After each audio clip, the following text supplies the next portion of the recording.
Good evening, visitors. Welcome to the Australian War Memorial's Last Post ceremony. My name is Matthew Rose, and joining us today from the Australian Army is Major Peter Green. We welcome the veterans who have served, those that are still serving, and the families that support them. We acknowledge the members of RSL and Services Clubs Association, RSL Victoria and RSL Queensland, who are watching the broadcast of this ceremony across Australia.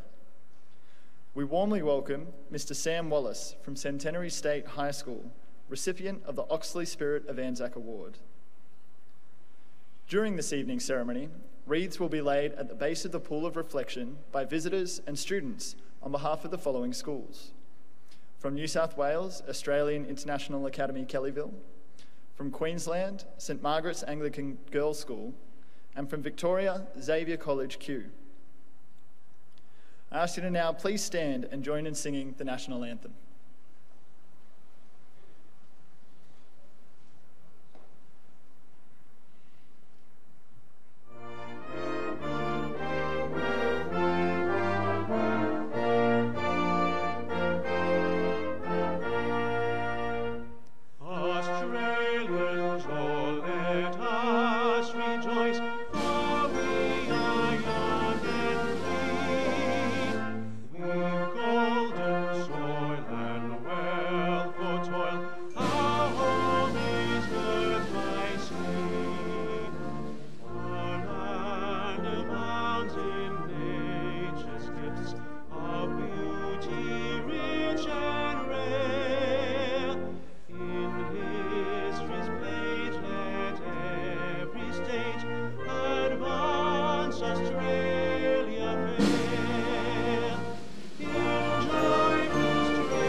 Thank you, students. You may now be seated.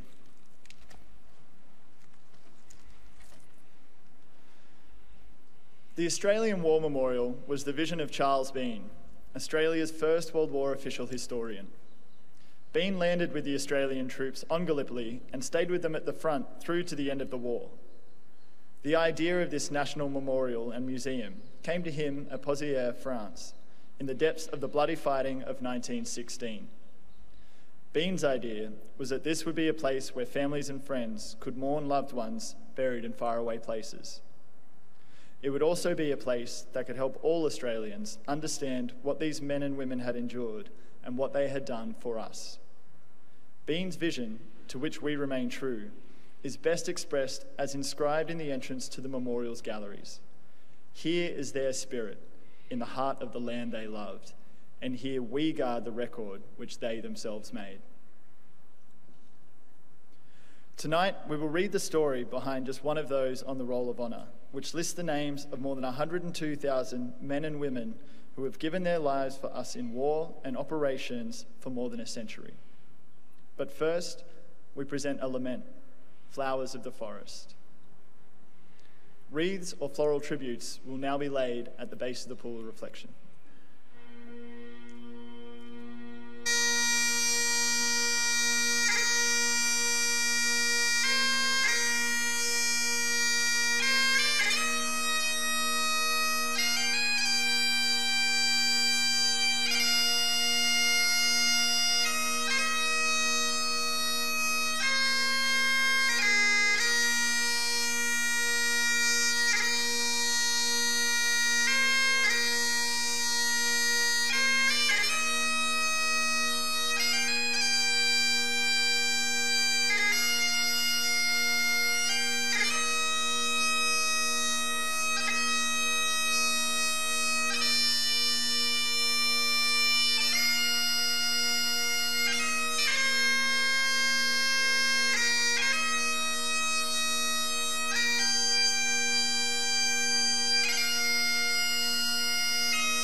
Today we remember and pay tribute to Private William Lewis.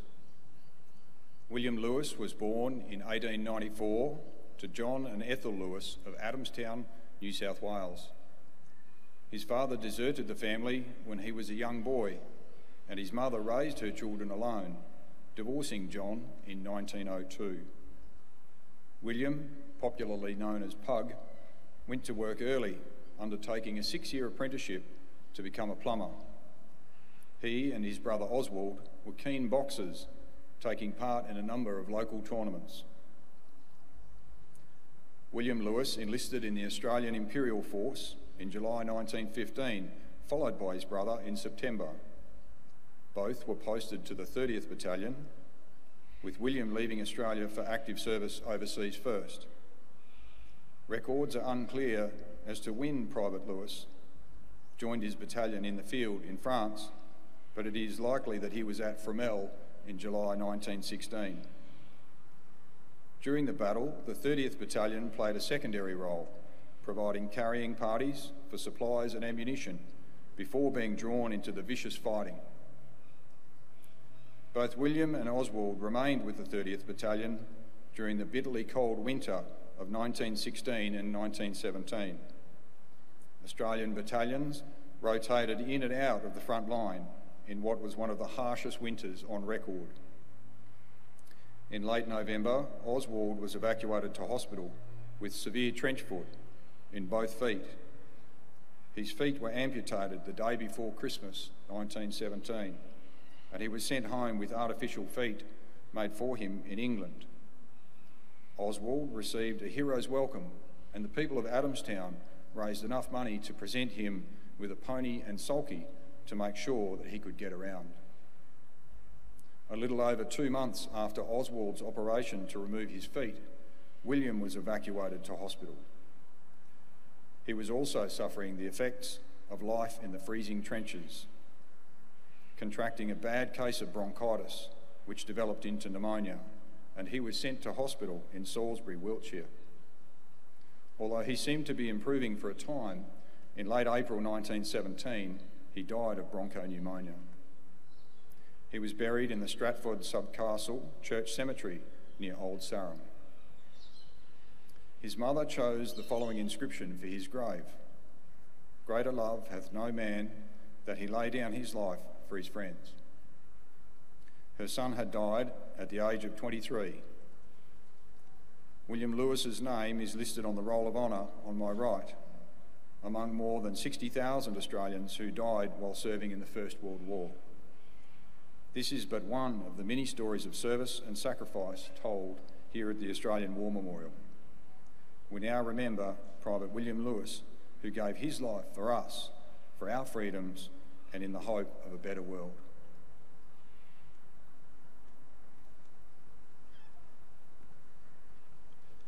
Ladies and gentlemen, please stand for the reading of the Ode and the sounding of the last post.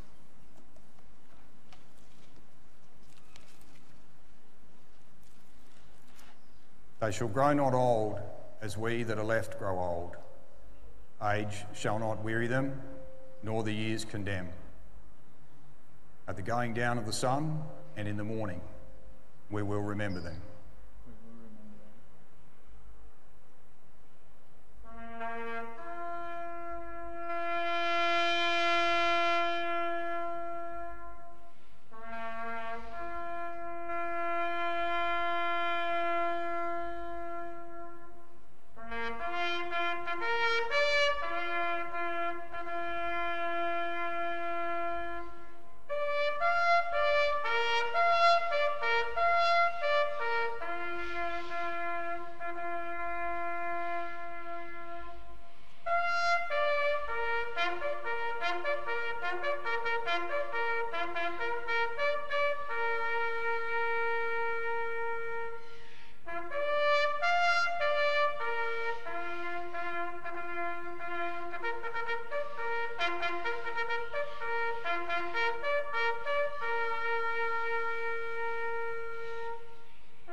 lest we forget.